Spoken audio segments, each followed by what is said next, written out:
Greetings and salutations, race fans, motorsport lovers, and others, and welcome to day what and stage 11 of Dakar 2021, the Southern African Influence.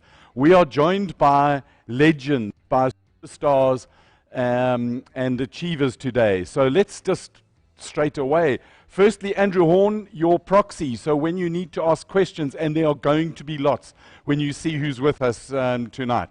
We got Andrew Horn. Horndog, thanks a lot for joining us and welcome. You good?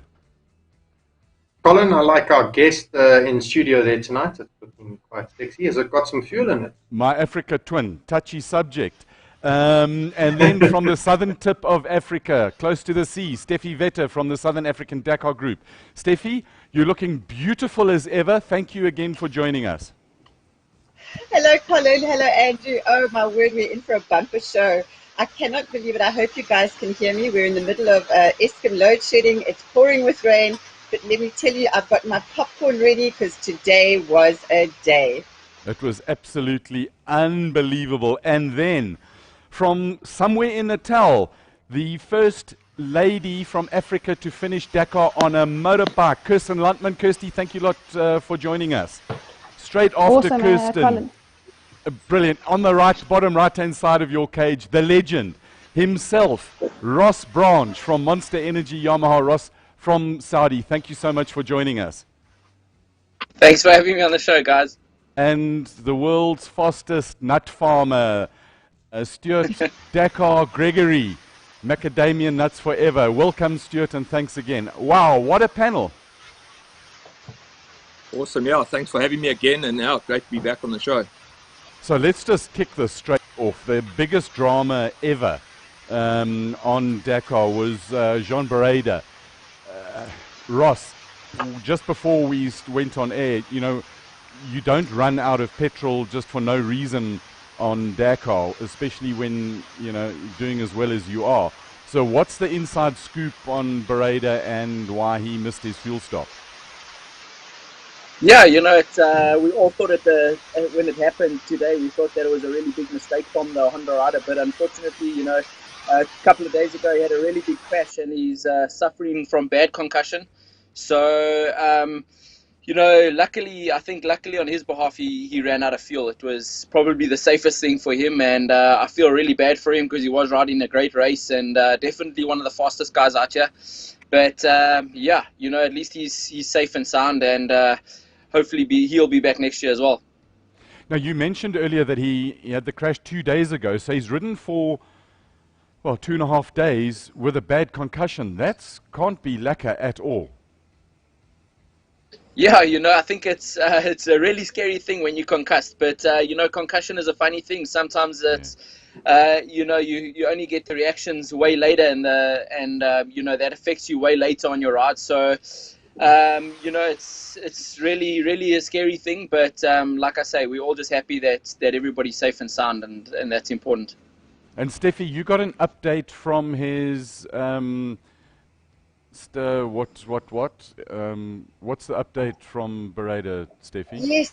Yeah, Colin, you know, there was a lot of, again, speculation, which there always is every single day when, you know, they were talking on some of the Spanish sites, he was disoriented.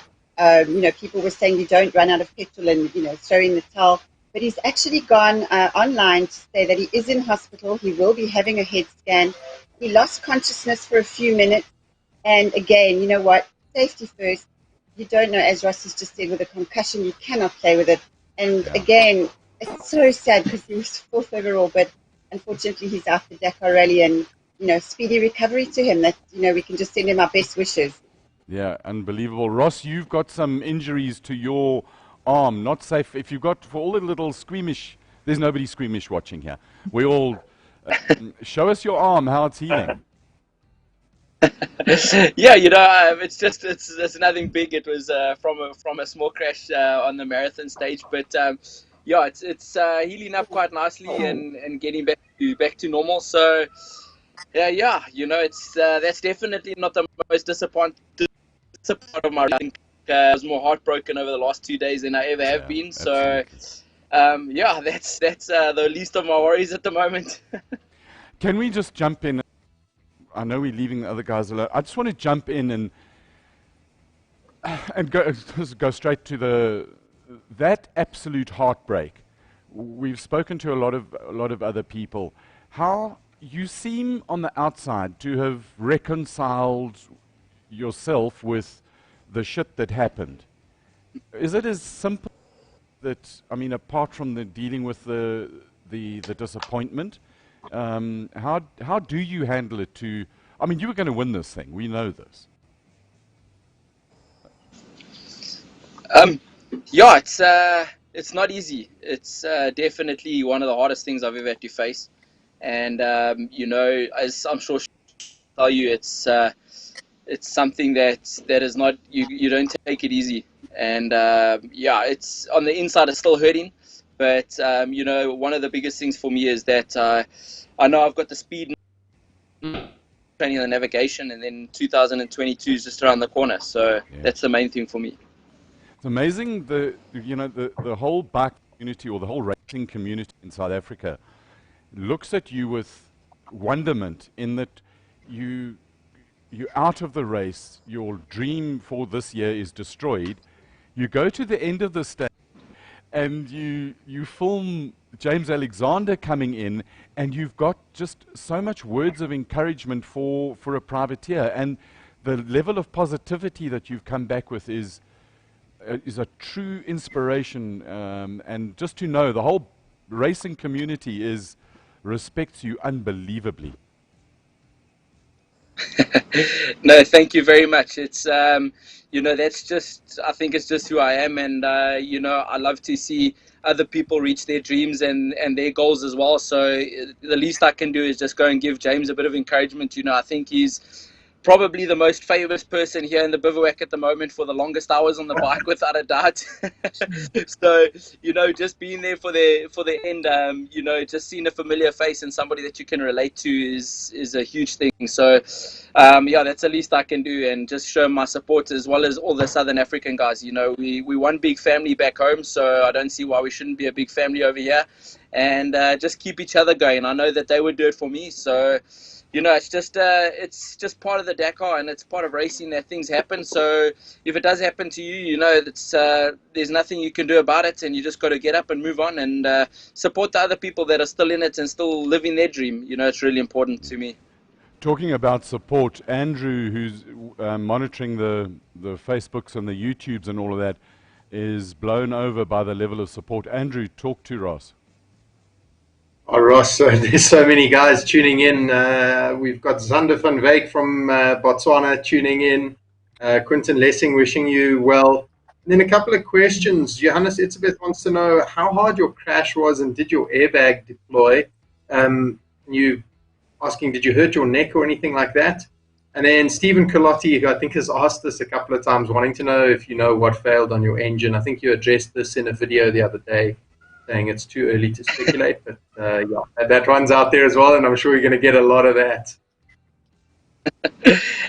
Yeah, you know, the funny part of the crash was the crash that they filmed on TV was probably one of the smaller crashes, and yeah, the airbag did go off in all 4 of the crashes that day. The airbag went off, and it is amazing. I think it's taken safety to the next level. I felt really comfortable. You know, the second crash I had was over 150 k's an hour, and yeah, when I hit the ground, before I even hit the ground, the airbag had gone off, so it was quite a soft landing, if you want to say that. And 150. yeah, it's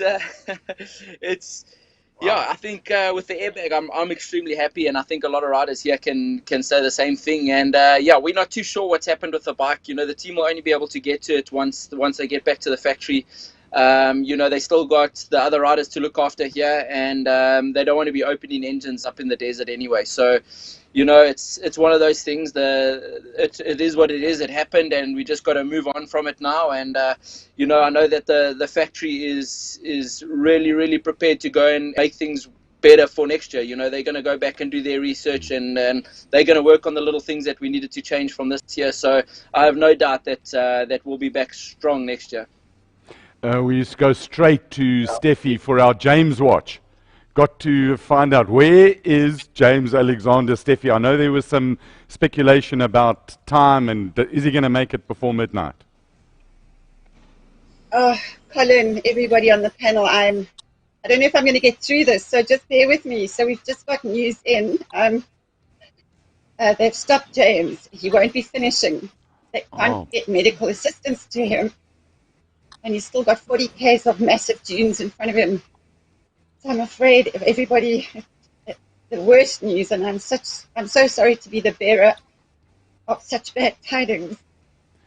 Steffi, we hear the emotion in your voice. You say he's got 40 Ks to go, and at the checkpoint they stopped him because he can't. They believe he won't make the end before midnight. What I've heard from the ground is that they can't get medical assistance to him.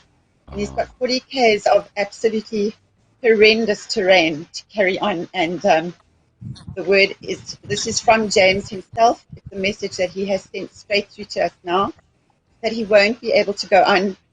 His words are, "Hi all, I have terrible news.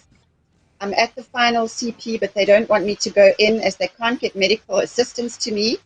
There are over 40 kilometers of massive dunes in the way. It's over." Ross, can't you go and talk to Race Central and try and swing your weight there? I wish I could, but you know, there's rules in the way for a reason, and it's really sad news.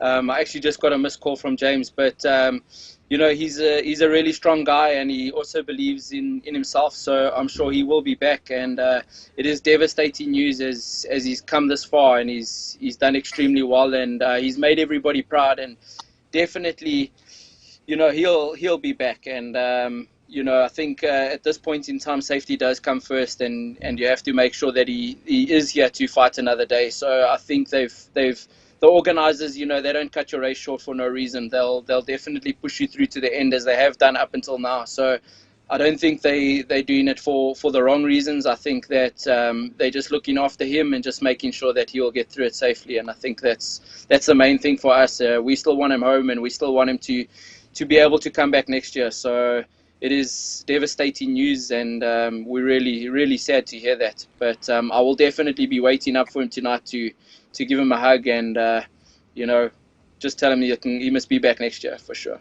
And please, Ross, send him a massive hug from all of us here on this program, as well as from everybody in the southern half of the world, because he's certainly lit up our imagination and is a massive inspiration for anybody. But Stuart, you wanted to say something. Yeah, I very much feel for him. If you guys all recall, in 2019, I unfortunately had engine failure 2 days from the end. So, yeah, I feel for him, and yeah, so close to the finish, and he's so near to be there. But I think watching James and his determination, and as we all chatted the other day, I'm sure he'll be back. Once this Dakar bug bites, it doesn't let you go, and it's really sad. He just had, as you say, 40 more Ks and yesterday to get to the end, but I'm sure he'll be back. And yeah, I feel for him. I know how tough that is. I've been in that exact position before, and yeah, I think he can just think at least his body's safe, and he can go back next year and give it another try.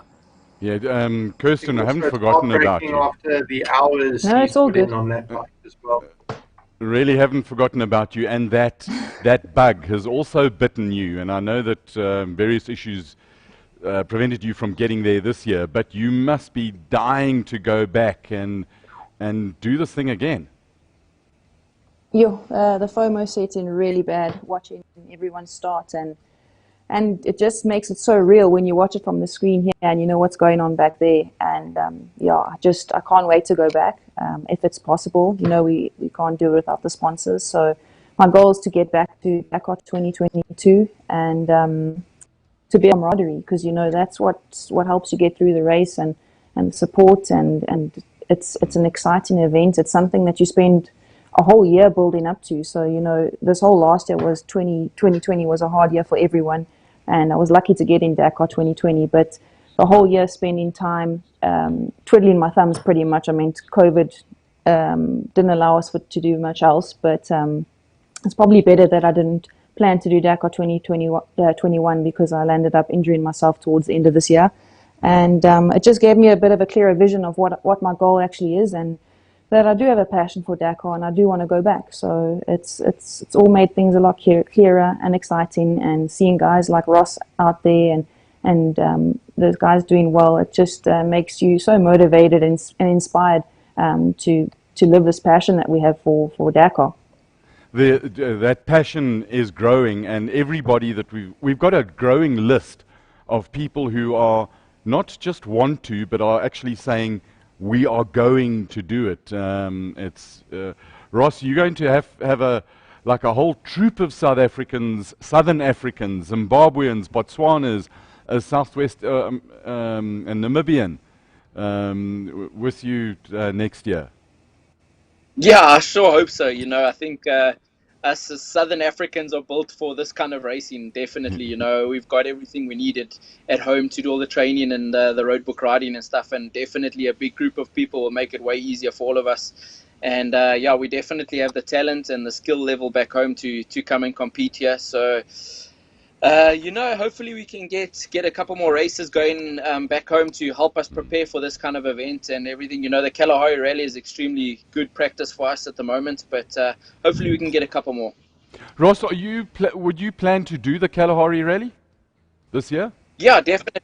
You know, I did. That was the only rally I was able to do before I went to Dakar the first time, and it helped with my navigation. It was so much, you know, it was incredible, and it's really tough. The navigation is tough. The days are long, and it's a really tough rally, and it prepares you really well for Dakar. So I would definitely like to do it again.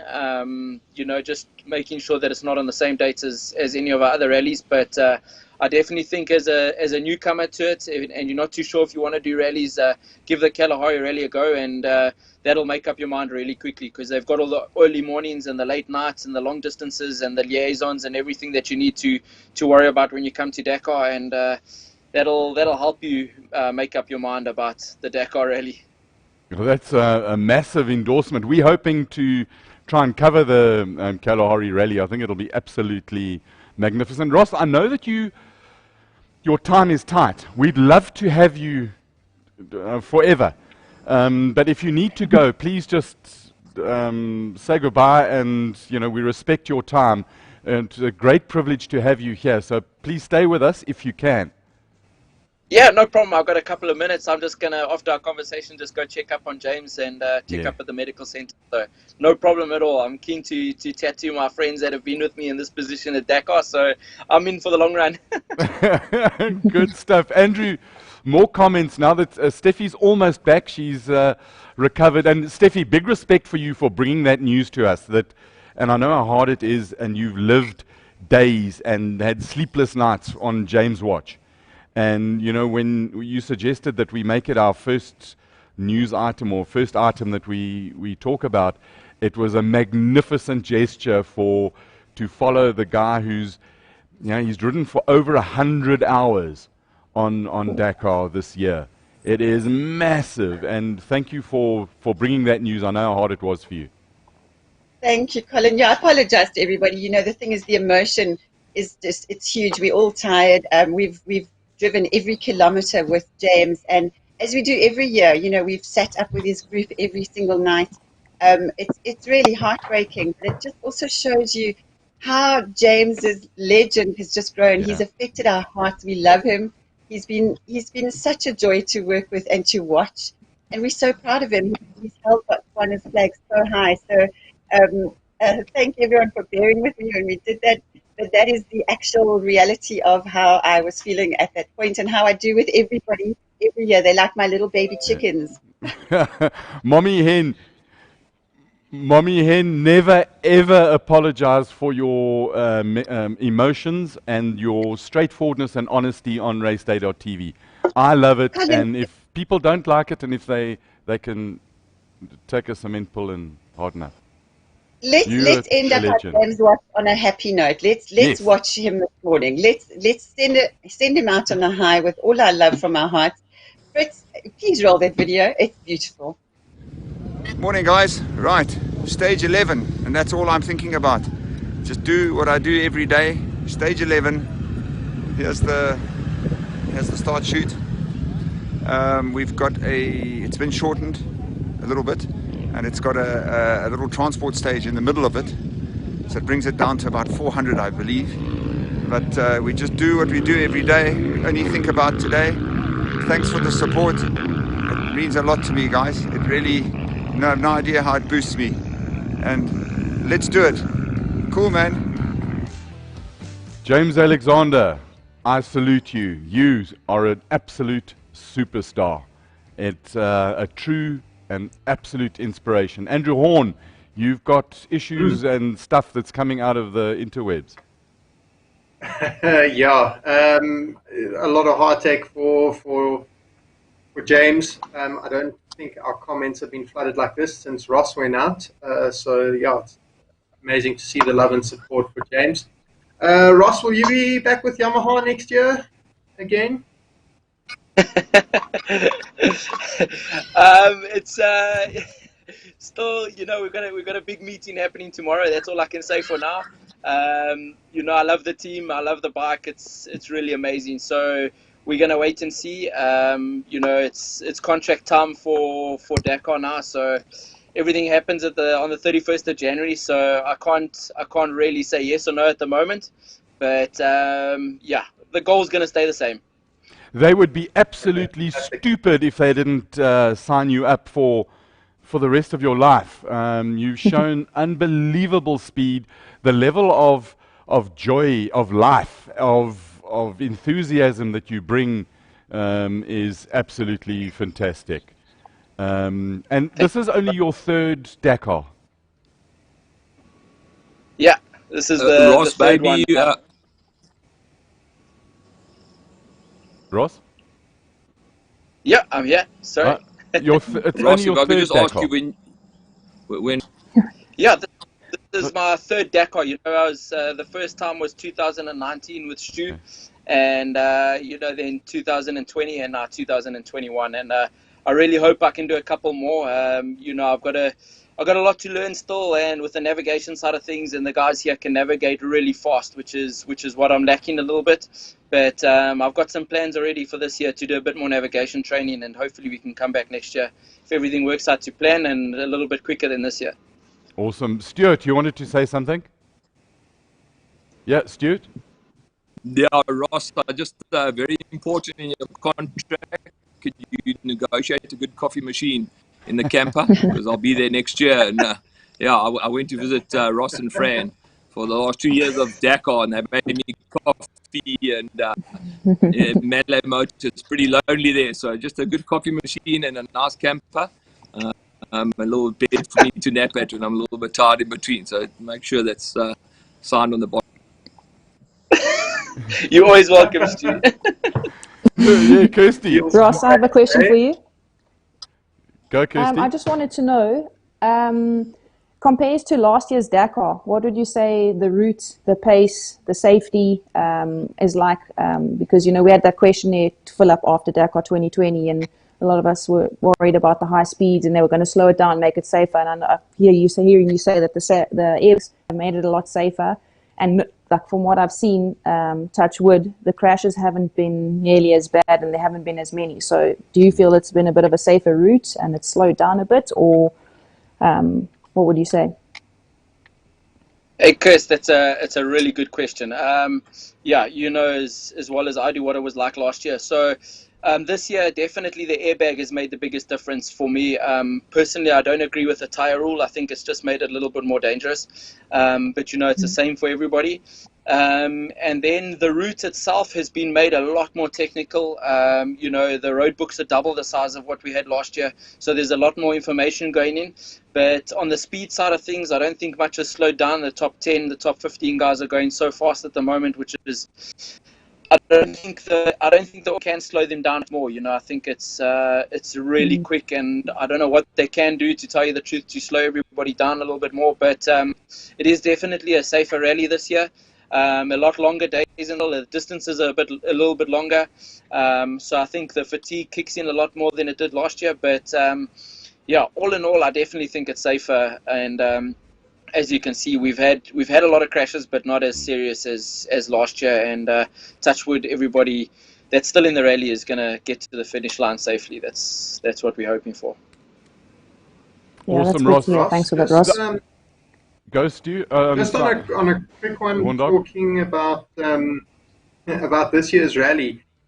Thomas Underhay has asked, do you sit and have like a serious debrief with the team after each stage, and how much do you think they are sort of taking away and putting into the development for next year and to improve the Yamaha package to go out there and take it to KTM and Honda?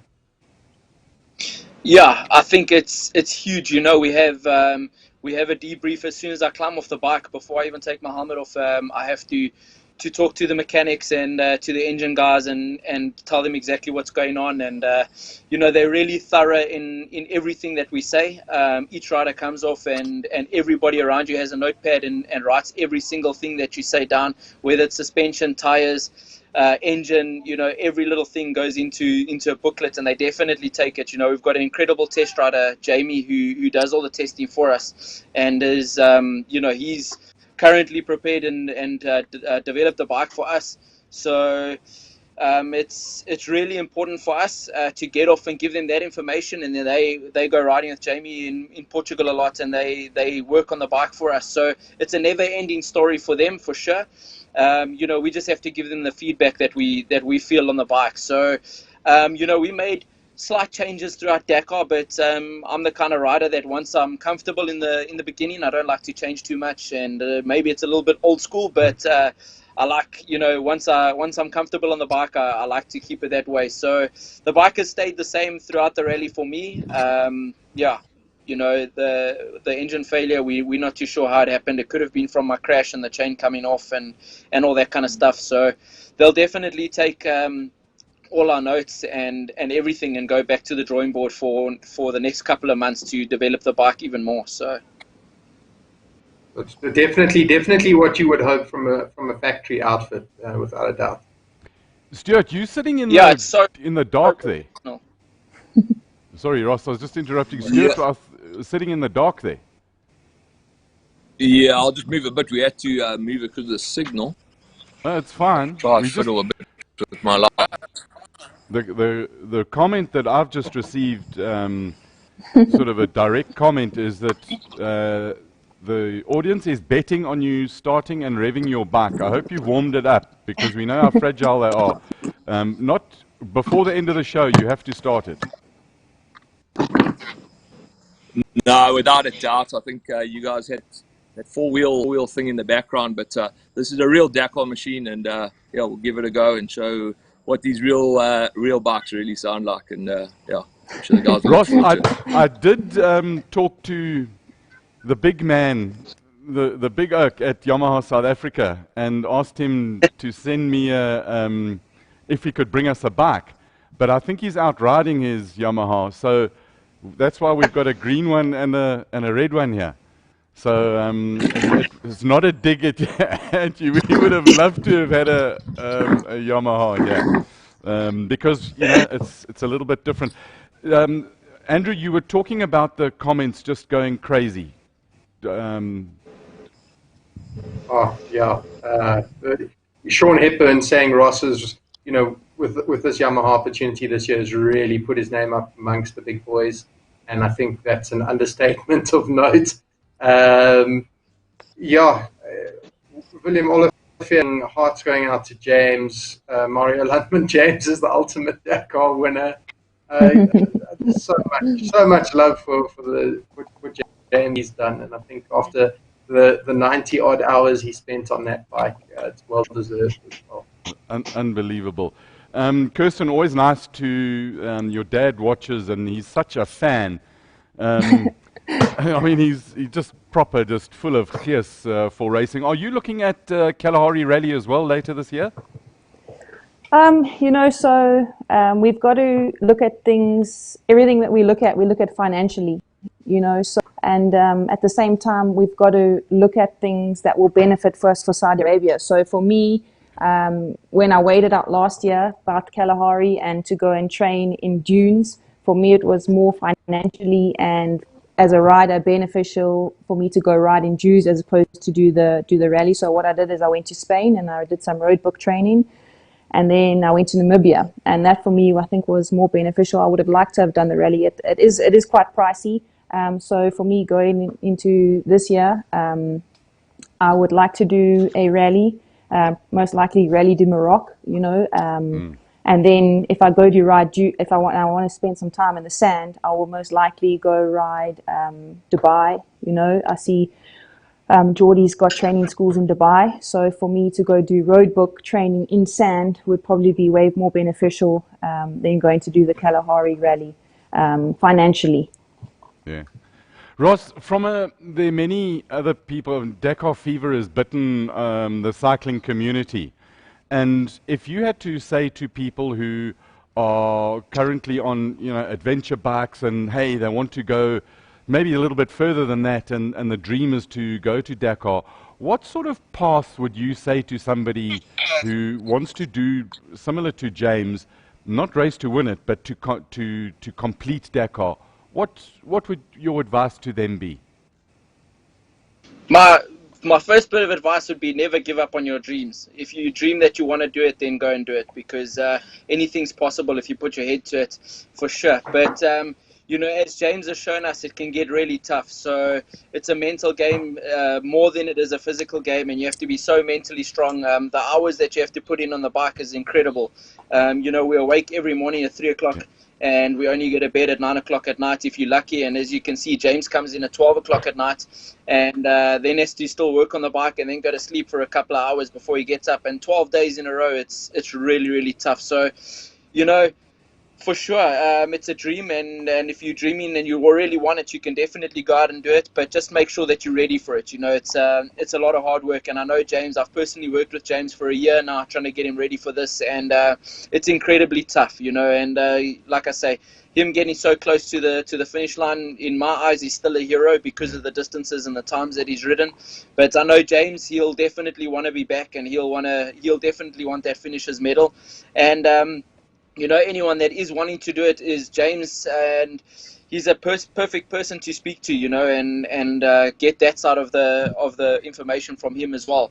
But yeah, I think Dakar Rally is a huge thing, and it's an incredible adventure as well as a race. And if you do take it on, give yourself enough time to be prepared for it. It's a year of preparing at the very least.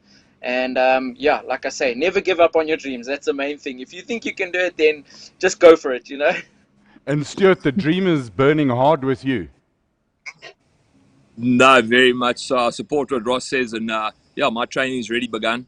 Ready CrossFit, cycling, motocross track yesterday. So it's a whole year of preparation, and I don't think people realize it back home. And we saw Ross's emotion when his bike broke, but it's very emotional. You sacrifice a lot. It's a full year of training, a lot of sacrifice, family sacrifices to get there. So there's a lot of emotion to come there, but that's why we all go to get to the finish. And I support what Ross has to say.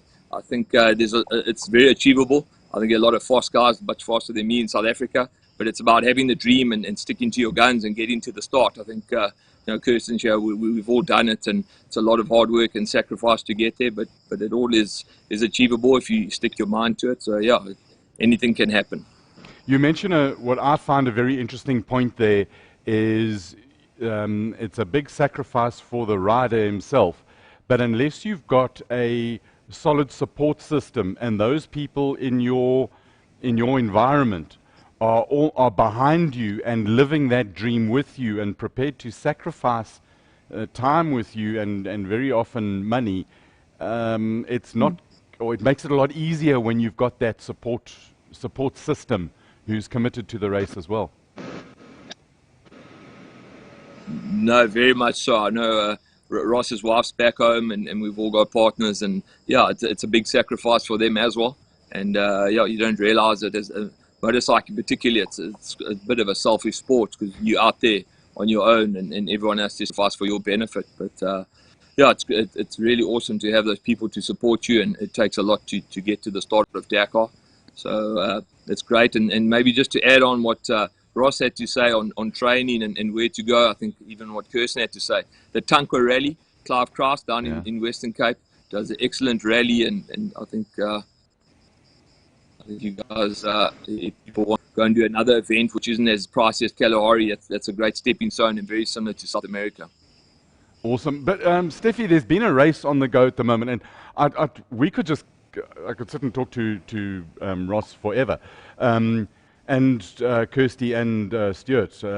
Shall we quickly go through one or two bits of the overall and get feedback from Kirsty, Ross, and Stuart? I hope Ross is still with us. So Sam Sunderland wins it, and Steffi, Yeah, this is absolutely. go I mean, Steffi. yeah, no, KTM went on the attack today, and I'm sure that Kirsty and Stuart and Ross can also walk us through this. So if we quickly look at the overall stage result, yep, Sam took it, and of course Ian called it last night. So, you know, it was a great win for him. We're going to go through how they got there, because it was literally like watching the showdown at the OK Corral. It changed so often. Quintanilla 240 behind him, Benavides 624 behind him, with Daniel Sanders in 8 minutes and 8.5 minutes behind him. And they were shortly followed by Volkner, Ricky, Santolino, Svitko, Mina, and Van Beveren rounding off the top 10, with And our for- boy Skylar in 13. And for those watching, that blue badge is a rookie. So to check a rookie fourth on the stage is kind of impressive, eh?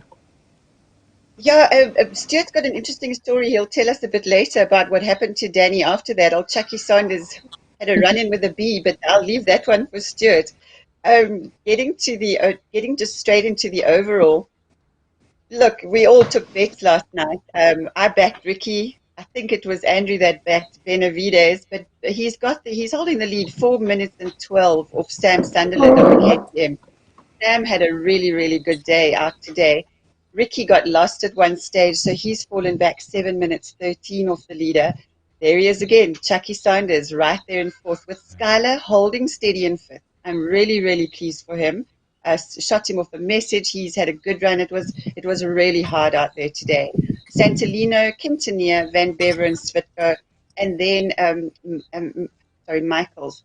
So what we've got is the gaps have stretched. That elastic band snapped today. So where we were really, really close last night, 51 seconds, 2 hours 14 minutes separating that top 10, and 20 minutes on the actual stage. So it was a shootout straight from the hip. Proper I'd like to moving ask day you- today. Oh, definitely. It was like a Saturday playing golf at the British Open. But Yeah. Ross and Kirsty and Stuart, I'm sure, can tell us more about what went down with the KTMs, the Hondas, and then the Husky thrown in with Quintanilla along the way. Rossi, what was your take on today? Yeah, it was a really good day for the KTMs and Huskies. There is a little bit of a catch when it comes to this time of the rally, and I think you saw it in the yo-yo effect. So unfortunately, Sam's got to open up tomorrow, and it's it's really, really difficult to open up the road and to still and try and gain some time on the guys behind you. So those Hondas are coming in a big way, and it's going to be really difficult for him to stay up in front and try and make some time on the guys. So I definitely think the Honda train is coming up for him. But, he's got the good side for Sam, as he's got a lot of KTMs and Huskies between him and Ricky. So definitely team orders are going to be coming in from the KTM side, but it's going to be a really nail-biting finish, that's for sure. And the stage is just over 200 and something odd kilos. Ross, are tyres still a talking point, or have we moved on from that? Definitely, I've seen it here in our team that everybody's on second-hand tires for tomorrow. I think everybody used their last new tire today. So I'm not too sure what kind of condition their tires are in, but I've seen my teammates and the tires took a bit of a beating today. So they're taking their best second-hand tire for tomorrow, and I think it's going to be a flat-out final day. Something also that we don't often see in Dakar is the fast day at the end. So it's going to be interesting to watch, and I really wish I was still a part of it, but I'm going to be watching from the sidelines and supporting everybody. I think everybody's ridden an incredible race, and the guys that are up front deserve to be there they're there for a reason. So I think it's going to be really good to watch tomorrow. Ross, you are still part of this, except just not the riding part. And we know that that's what you meant. We also wish that you were going to sleep now and getting ready to go and pin it tomorrow to stick it on the podium. But we'll wait 365 odd days for that, and we'll pick this conversation up next year. Days and counting. I like that. Really, Ross, really who are you maybe I've got a bit of a conspiracy here. In what Sorry, way? Ross, to cut you off. No, maybe go for we'll it, see Sanders take the Hondas for a walk through the desert and purposely mislead them to give a gap to Sam. If I were on the team, I'd tell Sanders to go take a walk in the desert for an extra 20 Ks and see who follows him. Sneaky. Rossi, who's your money on? It's a really difficult one. You know, the top 3, top 4 guys are going so fast. So I don't know. I think Brabeck's probably in the best position starting wise tomorrow. You know, he starts further down the order, so he's got a couple of tracks to follow, and you know him, when he's got tracks to follow, he's a real machine. He's like a Toby, you know, he's really strong and really quick when he's following tracks. So at the moment, I think he's in the best position. But I'm really good friends with Sam, and I'm hoping for the best for him. But may the best man win. That's all it is. You know, everybody's worked so hard, and it's nobody's outdone each other. So it's going to be a close finish, and yeah, you know, it's good for all the guys. It's been an unbelievably close race so far. Steffi, carry on. Kirsty, Stuart, throw your hat in the ring. Who have you got your money on for the win? So from my side, I've been watching, obviously, every day, tracking the timings. I obviously want to see a KTM on top of the podium, and I think Sam's raced an exceptionally smart race up until today. You know, leading out tomorrow is going to be hard. But to be honest with you, I've been girl power the whole Dakar, as always, and unfortunately the ladies haven't got as much coverage as they deserve. Laya Sons has raced an incredible race, and for her to be running at the pace that she's running at and seeing how fast the pace is this year, she's incredible, she's inspirational. And I mean, she finishes tomorrow. It's going to be her 11th consecutive finish, which is unbelievable. In my eyes, she's a Dakar winner alone. And then you've got all the other ladies across the board. I mean, just watching Sarah Juggler racing on the bikes, that lady, I mean, she hasn't finished, but her motivation and her inspiration to keep going with riding along with that French guy. And just to see other ladies out there like Sarah Garcia on the motorbike in the Melee Moto class. I mean, she normally rides with her fiance or husband, and this year she's gone out by herself. So it's been really inspirational to watch. And then you've got the two girls in the Yamaha in the side-by-side doing exceptionally well. And another one is Tay, really blowing away with her navigational skills along with Brian. So it's been so nice to see the ladies racing at the Dakar. And there was a huge entrance this year, 17 ladies. And again, I wish I was with them, but they've flown the female flag really high. And then also that other girl from Spain who won a stage in the side-by-side. I mean, that's unbelievable. I mean, that hasn't been done since Utah won in, when was it? I can't even remember. But the girl power out there is and we just got to get the exposure out there more. So they're flying the flag high, and I'm really, really happy to see it, to be a part of it, and those have been my favorites throughout the race. Stuart? Yeah, I kind of support what Ross says. I'm a KTM man, and I've met Sam through Ross. Ross knows him really well, and they love the KTMs, but I think it's going to be difficult to stop the Honda train, and it's going to be a Honda on the top step, and yeah, could be Prabic. I think the starting positions tomorrow kind of suit the Honda, so maybe there's some sneaky tactic they could have by Daniel Sanders, as I said, and try to get the Oaks lost on purpose. I think that's the only hope. I think, unfortunately, Honda are going to win this one, and yeah, it's going to make KTM hungry for the future. And Yamaha with Ross, I think Ross will be on this win next year. Now we've got Ross for a win with Yamaha within the next 2 years. It's a done deal, Ross. We've decided.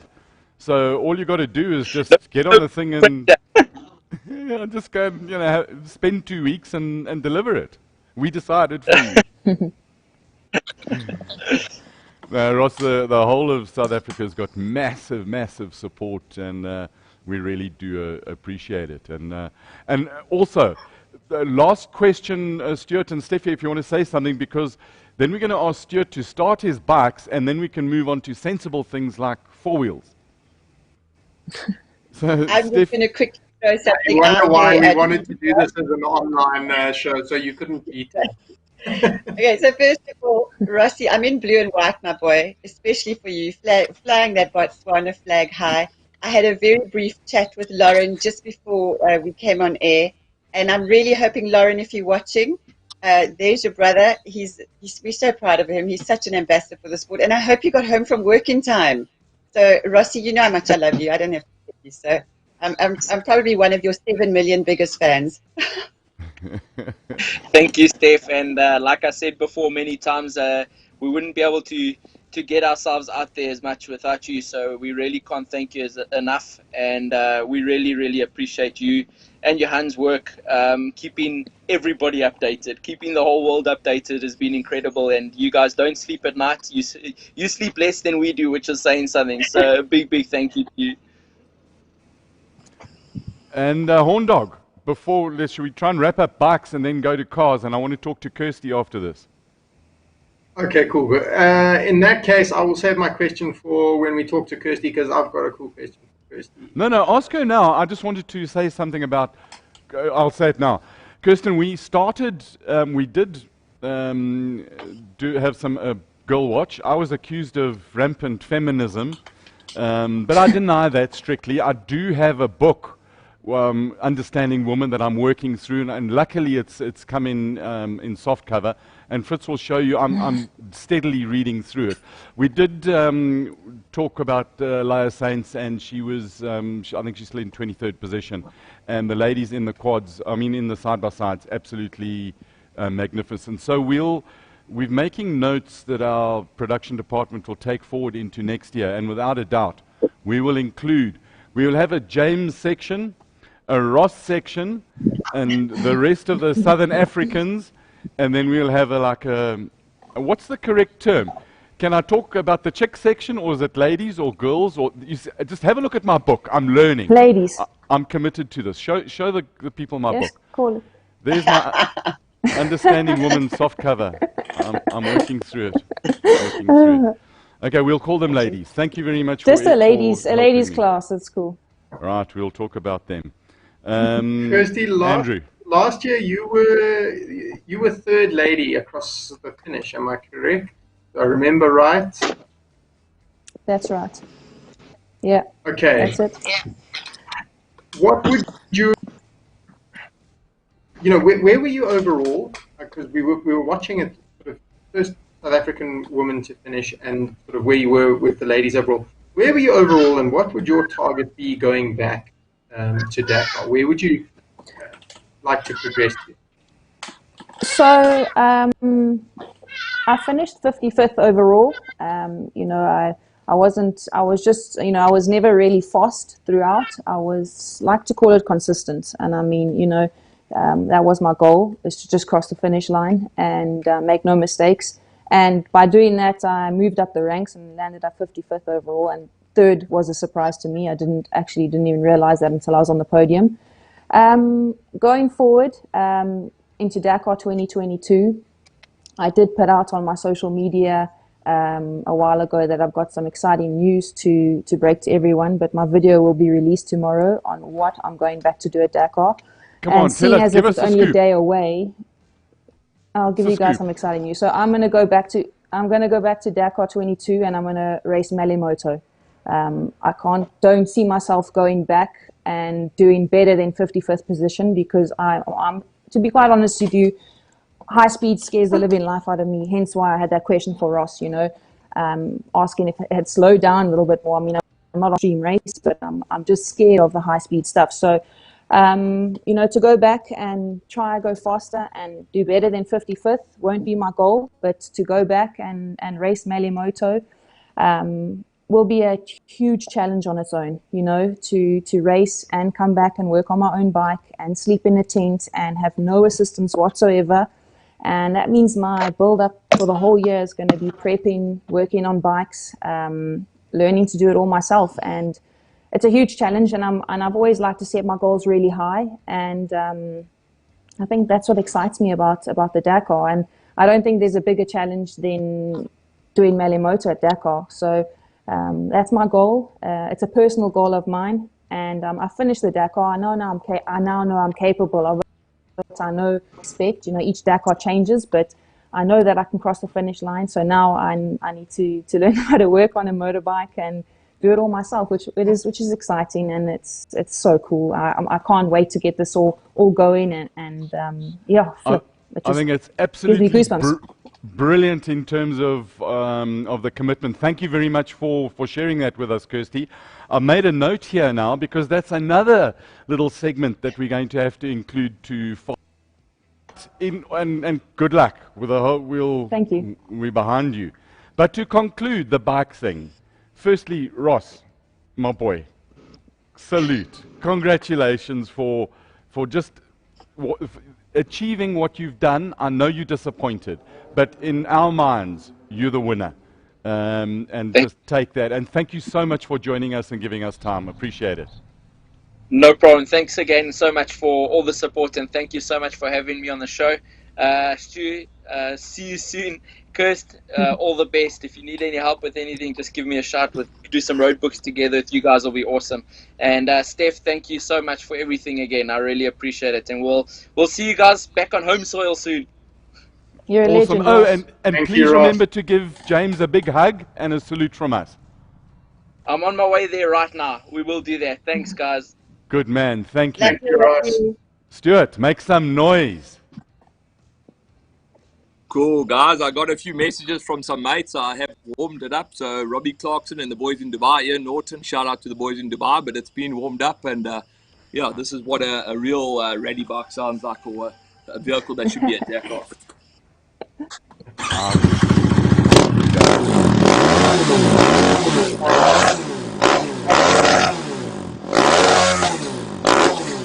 Love it to bits. Stuart, thank you so much. You've fulfilled all our petrol heads' dreams for today. Right, and on that note, No problem. Stuart, thank you very much. Kirsty, thank you very much. Ross, oh man, thank you so much, guys. And Steffi, quick one from you. Kirsty, I just want to say congratulations and thanks for sharing that news with us. We really wish you all the best. Malimoto, I think, is going to be right up your alley. I also just wanted to quickly ask you, didn't you ride with Audrey Rassat as well? She's doing really well in the GC. Didn't you do Mizugo with Audrey? I don't think she was at Mizugo. No, I've never met her. I would have remembered her. So I don't know. Yeah, so the girl power is just growing. It's fabulous. Yeah. So all the best with that, and we'll be with you every step of the way. Thank you very much. I appreciate it. Awesome, thanks, guys. So on that note, the little bit we got to talk about motor cars by now, and thanks a lot, guys, and goodbye, Ross. Be well, Kirsty. Thank you. Cheers, and guys. Stuart, look after the nuts. Thank you for joining us. Big respect. Cheers, bye. Yes, thanks. Yep. Thanks everyone again. Cheers, guys. Wow, man, I tell you what a blooming... Alan, do you remember what a car looks like? I'm starting to forget here. Well, I forgot where I was. And Sorry, we've got load shedding. I'm in the dark. So. Well, they call me, my nickname is Denny around here, Denny Mushroom. They keep me in the dark permanently and feed me. Anyway, so today, NASA wins again, which I think is absolutely... He had to go on the attack, and it was only in the last part of the section of the stage that he managed to come through. But he only pulled 156 back on Stefan Saints. Al-Raji and Dirk van Zitswitz. I reckon that Janil has got to be looking at Dirk's navigation at the moment, or co-driving, and thinking, maybe we can go and talk to him again. Sixth was Janil, which, another top 10 for him. SRTs, the first of the CR6s was 308, Matthew Serradori and Fabian Lurkin. Brian Barraguaneth they were doing really well, and then they got, there were some issues. They came in 25th today, and we've got a little bit of a video explaining what the story was, have we, Fritz? Stage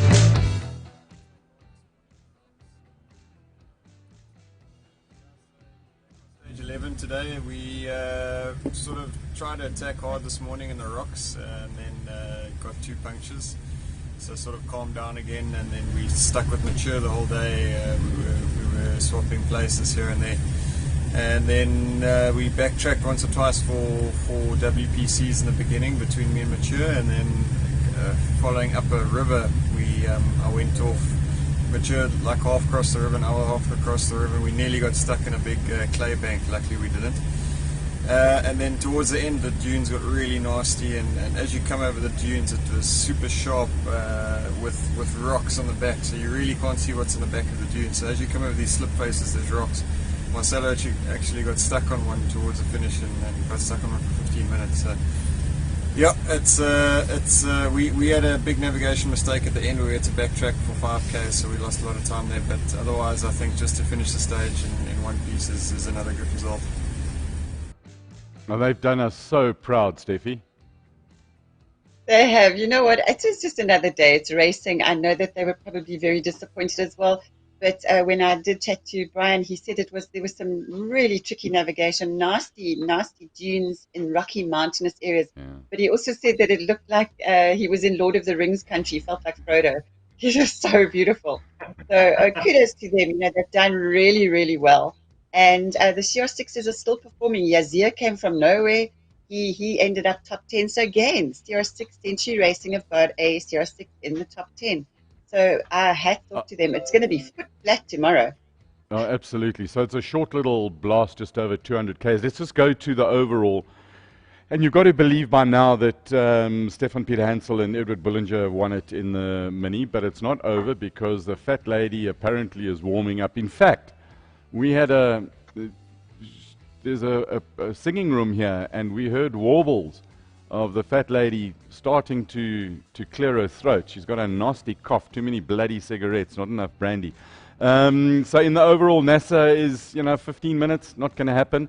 But El Matador is still going to wants to win another stage as well. Nanny Roma and Alexandra Winnock they've come up very nicely, snuck up. They've solid in 5th. It's a brilliant result for the Hunter, the new ProDrive car with a Ford EcoBoost engine in it, which I think is absolutely fantastic. And then Janelle in 8th. Another top 10 for Janelle de Villiers, which I think is absolutely brilliant. And the page that I was supposed to look for has disappeared, so I'm just winging it a little bit here. And Shamir and Dennis in 21st overall. And then as I go down, I'm looking for Baragwanis, but it doesn't really matter. He's not in the top 10, and that was their goal. So no doubt, when they get all the CR6s back to the Bivouac, they'll get them the one repaired, and they'll line up tomorrow with fresh tires and just with an order to absolutely pin it. And for sure, NASA's going to want to win another stage and do whatever he can. And I think that's the other thing, that you can only do what you can do, and then you finish where you finish. Yeah, that's it. You can only, Dakar comes down to consistent sort of stage results and consistent, results. And the guys that are the most consistent, you do see right up at the top there. I mean, that's what it comes down to. I do have a chuckle. One of our YouTube regulars, Andrew Sparks, says, "Oh no, not another puncture." So that's his reaction to Brian in this video. Yeah, but we have some info coming there. On the punches, I just want to, straight bang in the middle. Sorry for you. Now, and that's massive impact from not a nice, but a very sharp rock. And the rocks in Saudi are very much like the Free State. They are particular rocks, and they are sharp. But I want to we've got a little video on Steffi. Apparently, size matters, and in tires, it's never more true. And we've got this little video that Dennis Murphy put together for us, just to explain relativity? There was all the talk about the tires. So today I'm going to show you the difference between the tire on the Mini, the two-wheel drive, and the four-wheel drive. So you can clearly see how much smaller the four-wheel drive tire are. The Mini tire is a 37. It's a 37 inch. See it? 37 inch. And the tires for the Hilux is plus minus 1.5 inch. So the Hilux has got a 16 inch rim, and the Mini has got a 17 inch rim. But the reason why the tires perform so much better with the rocks is this distance. So the Hilux, this is a lot smaller, and if you look at the volume of air, there's plus minus double the amount of air in the Mini tire than the Hilux tire. So it's not that it's a bad manufacturer, both are made by Goodrich. It's more to do with the regulations that favors the buggy in these rocky terrain. There you go. I mean, we said it the other day, the volume of air is proportional to the amount of energy that it can absorb. And, right, can we move on from tires, Steffi? Please, can we move on from tires? I'm not getting drawn into this conversation again. No, obviously it's still a talking topic, and it was really interesting to see that comparison. And Yeah. But on side matters, no. Let's just move straight on. Let's talk about tomorrow. Yes, what's happening? Oh, before we get to tomorrow, one of the most, before we get there, Andrew, we'll get to your comments. The finest, excuse me, Chileka Lopez is still winning in the side-by-sides. No, I'm laughing my heart off here because number 438. So they're in a side-by-side and 170 kilos into the stage. Xavier Blanco and Ricardo Ramilo. Xavier's co-driving. They apparently, for the last couple of days, there have been issues in the relationship in the cockpit, and the Oaks have been getting rather uptight. So at 170 kilos into the stage, they get stopped. Xavier gets out the car, and he buggers off. He says, right, well, you go and drive on your own, and he just walks away. So Ricardo, he's, well, okay, you told me to go away, so I will. So he starts to sing, and he bolts, and he misses like 4 waypoints, and so he's standing on the side of the road, summing a lift. He gets a lift, and they eventually get him at one of the waypoints. It is absolutely classic. I think I mean, you've got to laugh about that. When somebody says to you, oh, well, if you don't do this, I'm going to get out and walk. So get out and walk. Interesting on the rules. In the middle of the Arabian desert.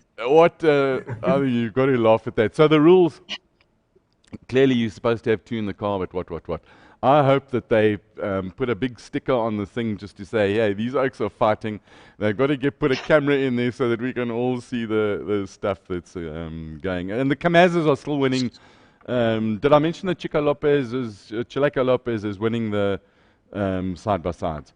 The Russians are dominating America. I mean, not America, the presidency. No, not that. Oh, the trucks in Dakar. So tomorrow, a lot, stage 12. Steffi, tell us about the cruise into Jeddah. You know what, Colin? There's going to be no cruise into Jeddah. I am 100% sure it is going to be foot flat for everybody. Yeah. Look, it's going to be no walk in the park. It's 200 kilometers of chains and chains of dunes. And I think that if you get stuck, it's going to be Auf Wiedersehen. I think you can kiss your girls goodbye. Yeah. Because, it's going to be difficult. It's chains of dunes. It's not easy. But if they get it right, it's going to be so exciting. It's really going to be an exciting stage into that podium at Jeddah tomorrow. I think there's 2 races that I'm looking forward to. And I've got so much more love and respect for bikes. Thank you, Steffi, for educating me and bringing alive more of a love for bikes. I mean, I knew that they got 2 wheels and you've got orange ones and yellow ones and stuff. But to with your passion and you've helped me learn a lot more. So I'm looking forward to the duel of the bikes. What do they do? How do they? Well, yeah, I mean, it's going to be a hell of a interesting. And then, of course, there's only one more opportunity to win a stage in the cars. NASA is going to go on full attack. We think that the CR6s are also going to go and seek a little bit of glory. All in all, it's going to be a bloody nice day for a Friday. It's going to be a good day to have a good day. I cannot wait. I'm very sad that it's Friday already and it's Friday stage 12, because that means that will be our last show tomorrow night, but it's going to be an absolute cracker. I'm sure we'll have some surprises up our sleeve. We shall. I shall hold the surprise announcement for shortly after the horn dog enlightens us with the Facebooks and the interwebs and the YouTubes. Yeah.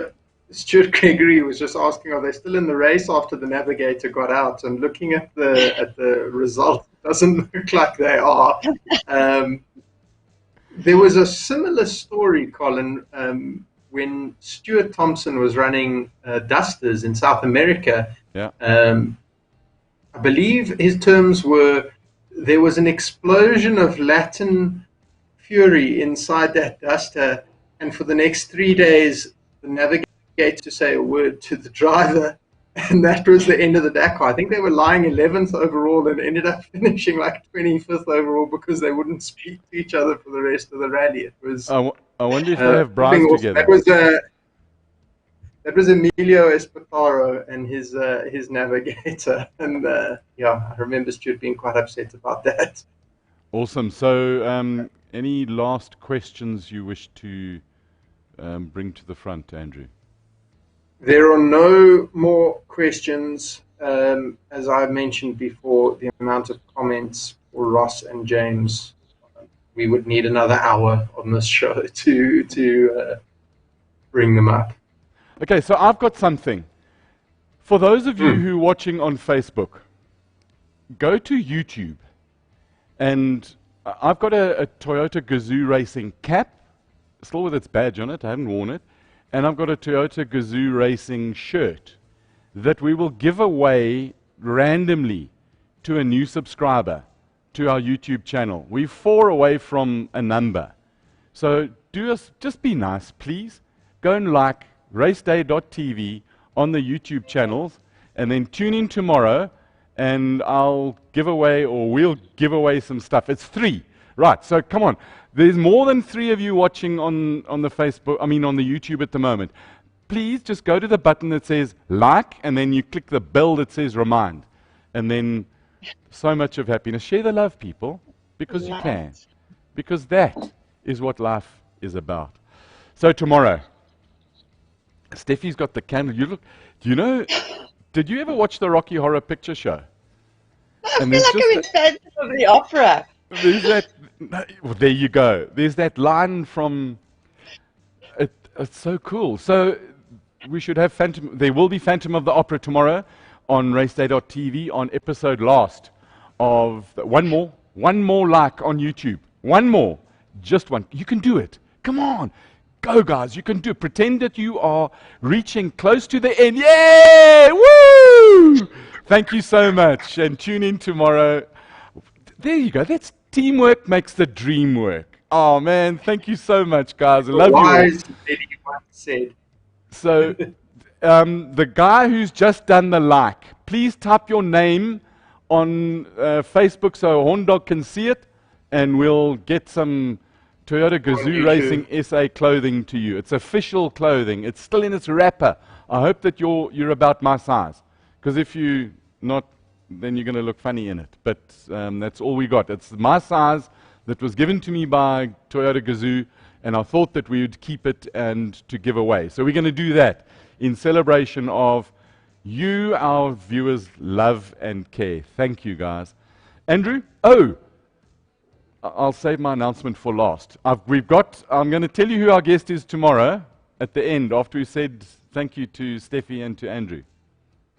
Last comments, guys. Thanks, everyone. My favorite one for the night. Yeah, Awesome. it has been. Thank you, Steffi. Thank you, Colin. And my favorite comment from the night is James Alexander for President of Botswana. Yeah, dead right. You'll walk it. Thank you, Steffi, and thank you, Andrew Horn, and thank you to you, our readers. Thank you to our tech team, our inspiration team, our videographer, our director of photography, legal department, catering. I need to talk to our executive producer. You need to fire catering department because they didn't pitch up. Tomorrow night, we are joined by His Greatness from somewhere in KwaZulu-Natal, one of the finest bike riders ever to come out of South Africa and to do Dakar. We have Alfie Cox in the studio tomorrow, virtually. So Alfie Cox is going to be our last guest on Raceday.tv. Dakar 2021, the South African invasion, the Southern African takeover. To you for watching, have a beautiful night. Thank you for caring. Thank you for being kind. See you tomorrow. Cheers.